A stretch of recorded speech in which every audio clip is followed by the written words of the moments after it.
Hello and welcome back to my channel ഷാരീസ് ചേസ് കാസിൽ. നിങ്ങൾക്കെല്ലാവർക്കും സുഖമല്ലേ? ഞങ്ങളിവിടെ ഈശ്വരൻ്റെ അനുഗ്രഹം കൊണ്ട് സുഖമായിട്ടിരിക്കുന്നു. അപ്പോൾ ഇന്നത്തെ വിശേഷങ്ങൾ എന്ന് പറയുന്നത്, കഴിഞ്ഞ ഞായറാഴ്ച ഞങ്ങളുടെ കരയോഗത്തിലെ കുടുംബസംഗമമായിരുന്നു. അപ്പോൾ കുടുംബസംഗമത്തിലെ കാഴ്ചകളും വിശേഷങ്ങളും ആഘോഷങ്ങളൊക്കെയാണ് ഇന്നത്തെ വീഡിയോയിൽ ഞാൻ കാണിക്കുന്നത്. കുടുംബസംഗമത്തിലെ പരിപാടികൾ എന്ന് പറഞ്ഞാൽ രാവിലെ ഒരു 9-9:30 ആയപ്പോൾ തന്നെ തുടങ്ങി. പക്ഷെ ഞാനും പിള്ളേരും വീട്ടിൽ നിന്ന് പോയത് ഉച്ചയ്ക്കാണ്, സദ്യ തുടങ്ങുന്നതിന് മുമ്പായിട്ട്. അപ്പോൾ അങ്ങനെയൊക്കെയായിരുന്നു. അപ്പോൾ വീട്ടിലെ പണികളൊക്കെ തീർക്കാമെന്നുള്ളതായിരുന്നു കാരണം. പണികളൊക്കെ തീർത്തു. പിന്നെ രാവിലെ എന്ന് വെച്ച് കഴിഞ്ഞാൽ ഓരോരുത്തരുടെ പ്രസംഗവും ആദരിക്കലും അങ്ങനെ കാര്യങ്ങളൊക്കെയായിരുന്നു. അപ്പോൾ അത് കാരണം രാവിലെ പോകാണ്ട് സദ്യയ്ക്ക് മുമ്പായിട്ടാണ് പോയത്. പോയി കഴിഞ്ഞിട്ട് കുറച്ച് നേരം കഴിയുമ്പോൾ തന്നെ സദ്യ തുടങ്ങി. നല്ല അടിപൊളി സദ്യയായിരുന്നു. അപ്പോൾ ആദ്യമേ തന്നെ സദ്യ ഞാൻ കഴിക്കാനായിട്ടിരുന്നു.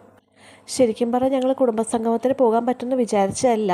ഞങ്ങൾക്ക് ആക്ച്വലി വേറൊരു കല്യാണം ഉണ്ടായിരുന്നു. അതായത് ഏട്ടൻ്റെ ഫ്രണ്ടിൻ്റെ വൈഫിൻ്റെ അനിയൻ്റെ കല്യാണം ഉണ്ടായിരുന്നു. അപ്പോൾ അതിന് പോകാമെന്നൊക്കെ വിചാരിച്ച് പ്ലാൻ ചെയ്തൊക്കെ ഇരിക്കുകയായിരുന്നു. പക്ഷേ ഏട്ടൻ്റെ ഡ്യൂട്ടിയുടെ തിരക്ക് കാരണം പോകാൻ പറ്റിയില്ല. അപ്പോൾ ഏട്ടൻ രാവിലെ തന്നെ ഡ്യൂട്ടിക്ക് പോയി. എന്നാൽ പിന്നെ കരയോഗത്തിൽ തന്നെ പോയേക്കാലോ എന്നൊക്കെ വിചാരിച്ചിരിക്കുകയായിരുന്നു. അപ്പോൾ നന്ദുവിനും പാറുവിനും പാട്ട് പാടാൻ പേരൊക്കെ കൊടുത്തിട്ടുണ്ടായിരുന്നു. കല്യാണത്തിന് പോയാൽ പാട്ട് പാടാൻ പറ്റില്ലല്ലോ എന്നൊക്കെ വിചാരിച്ചിരിക്കുകയായിരുന്നു. പക്ഷെ എന്തായാലും കല്യാണത്തിന് പോകാൻ പറ്റില്ല. അപ്പോൾ കുടുംബസംഗമത്തിന് തന്നെ പോയി. അപ്പോൾ ആ സമയം കൊണ്ട് സദ്യയ്ക്ക് ഞങ്ങളിരുന്നു. ഒരു പന്തി കഴിഞ്ഞിട്ടുണ്ടായിരുന്നു, അടുത്ത പന്തിക്ക് ഇരുന്നു. സദ്യ കഴിക്കാൻ വേണ്ടി അവിടെ ഇരുന്നു. അപ്പോൾ ഞാൻ പാറുവിനോട് ചോദിച്ചു, വാര്യത്തനോട് ചോദിച്ചു. പറഞ്ഞു വേണ്ട, വാര്യം തരണ്ട, ഞാൻ തന്നെത്താനെ കഴിച്ചോളാം എന്ന് പറഞ്ഞ് തന്നെത്താനെ കഴിക്കാതിരിക്കുകയായിരുന്നു.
അപ്പോൾ സദ്യ കഴിച്ച് കഴിഞ്ഞിട്ട് ബാക്കി പരിപാടികൾ തുടങ്ങാൻ പോകാമെന്നൊക്കെ പറഞ്ഞ് അനൗൺസ് ചെയ്തപ്പോഴത്തേക്ക് എല്ലാവരും ബാക്ക് ടു ദ ഓഡിറ്റോറിയം അങ്ങനെ വന്നു തുടങ്ങി കഴിയുമ്പോഴത്തേക്ക് പിന്നെ പതുക്കെ ഓരോ പരിപാടികളൊക്കെ തുടങ്ങി.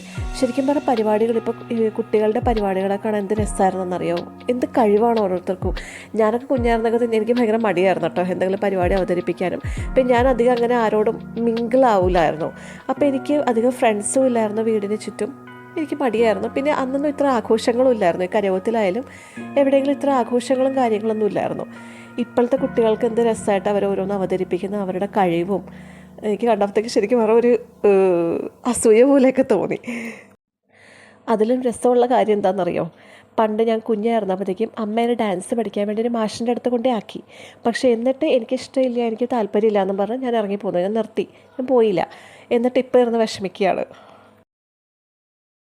മേദിനി വിശ്വവിനോദിനി നന്ദനുദേ ഗിരിവരവിന്ധ്യ ശിരോധിനി വാസിനി വിഷ്ണുവിലാസിനി ജിഷ്ണുനുദേ ഭഗവതി ഹേശിതി കണ്ഠ കുടുംബി ഭൂരി കുടുംബിനി ഭൂരി കൃതേ ജയ ജയ ഹേ മഹിഷാസുരമർദിനി രമ്യ കപർദി ശൈലസുദേ. അങ്ങനെ നന്ദുവും പാറും കൂടി ഒന്നിച്ച് ആദ്യമായിട്ട് സ്റ്റേജിൽ പാട്ടൊക്കെ പാടി.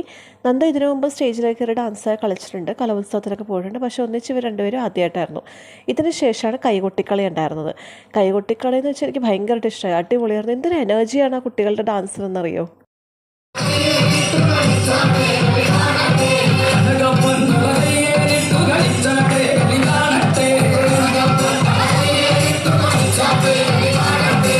तुम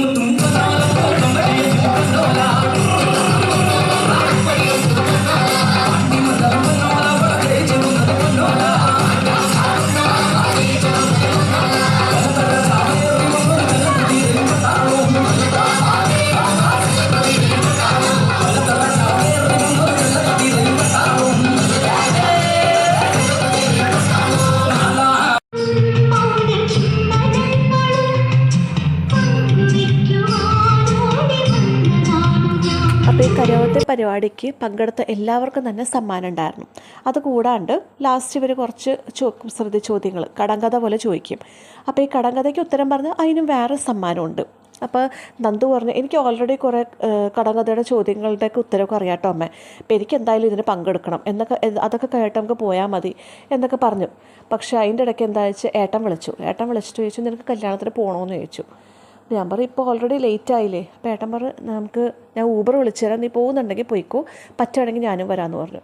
പിന്നെ ഒന്നും ആലോചിച്ചിട്ട് ഞങ്ങൾ വേഗം തന്നെ കല്യാണത്തിന് പോകാൻ തീരുമാനിച്ചു. അപ്പോൾ ഡ്രസ്സ് പോലും മാറിയില്ല ഞാൻ, ആകെ പാറുൻ്റെ ഡ്രസ്സ് മാത്രം മാറ്റി ഞങ്ങൾ വേഗം തന്നെ കല്യാണത്തിന് പോകാമെന്ന് വിചാരിച്ച് റെഡിയായി. അപ്പോഴേക്കും ഊബറും വന്നു. പിന്നെ ഞങ്ങൾ വേഗം ഹാളിലേക്ക് പോകാൻ ഇറങ്ങി. അപ്പോൾ ഇത്രയും രാത്രി ഓൾറെഡി ആയിട്ടുണ്ടായിരുന്നു, ഏകദേശം ഒരു 7 മണിയായി കഴിഞ്ഞിട്ടുണ്ടായിരുന്നു. അപ്പോൾ അമ്മ പറഞ്ഞു, എന്നാൽ പിന്നെ അമ്മയും കൂടെ വരാമെന്ന് പറഞ്ഞു. ഞാൻ പറയുന്നത് നല്ല കാര്യം, എന്നാൽ അമ്മയും കൂടി കൂടെ പോരെ എന്ന് വിചാരിച്ച് അങ്ങനെ ഞങ്ങൾ വേഗം യാത്ര ചെയ്യാം. അപ്പോൾ വഴി മുഴുവൻ നല്ല ബ്ലോക്കായിരുന്നു. പിന്നെ എല്ലാ ബ്ലോക്കൊക്കെ കഴിഞ്ഞ് അവസാനം അവിടെ എത്തി, ഹാളിലെത്തിയപ്പോഴേക്കും ഞങ്ങളുടെ ഫ്രണ്ട്സൊക്കെ ഓൾറെഡി അവിടെ വന്നിട്ടുണ്ടായിരുന്നു. പിന്നെ അവരുമായിട്ട് കുറേ നേരം ഇരുന്ന് സംസാരിച്ചു സമയം പോയത് തന്നെ അറിഞ്ഞില്ല.